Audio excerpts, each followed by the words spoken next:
بسم الله الرحمن الرحیم. خوږو اوریدونکو مشرانو او کشرانو السلام علیکم ورحمۃ اللہ وبرکاتہ. الله نه امید لرم چې تاسو به روغ جوړ او خوشاله وي او ژوند په مازو کې دوستانو کویټ کې ډیر زیات ظلم شوی دی، زیاتې شوی دی.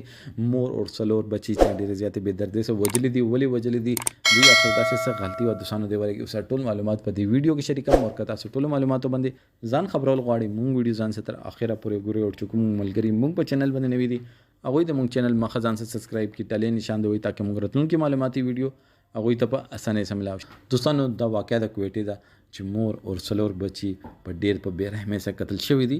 دا قاتل څوک دی؟ دا قاتل خپل پلار دی. خپل پلار ولې قتل دی؟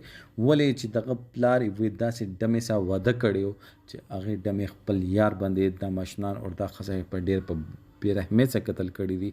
اول خو دوی قاتل نه معلومېدو. پولیس چې کله خپل تفتیش شروع کړو نو پولیسو دې باندې شک وشول چې دغه خاوند دویمه ښځه کړې ده او چې کله هغې کرکټر تپوس وکړو نو پته دا ولګېدله چې هغه کرکټر لیس ښځه ده او چې څنګه پولیس مخکې خپل تفتیش کې تلو نو پته دا ولګېدله چې یو سړی دی. هغه سړی ته چې کله پولیس ورسېده نو هغه دا انکشاف وکړو ما تعلق هغه سړي د دویمې ښځې سره دی او هغې ما ته دا یو ټارګټ راکړی چې ته دا چې کوم دغه سړی وڼبې ښځه ده او څلور بچي دي دا قتل کا زه به تا ټول عمر ته خوشحاله ساتم.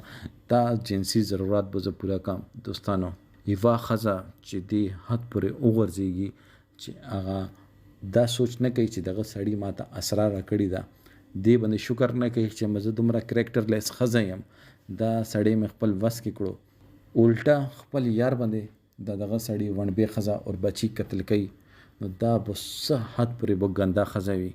دوستانو مونږ د معاشرې کې روزمره بنیاد باندې داسې کارونه کېږي چې زه به وایم چې قیامت نه مخکې قیامت ځکه ضروري ده چې یوه ښځه چې چا ورته لیفټ نه ورکړو، چا هغه خپل عزت نه جوړول، چې چا ورته عزت ورکړو ټولو نه مخکې هغه یې بېعزته کړو، ټولو نه هغه ډزې هغه ته ور ور هغه سړي ته یم چې دې ښځې څه طریقې باندې لین جوړ کړی دی نو تا خو به اول دا سوچ کړی وي چې یوه ښځه ما ته واده نه مخکې ما سره دغسې ملاویږي نو دا حیاناکه ده که بې حیا ښځه ده.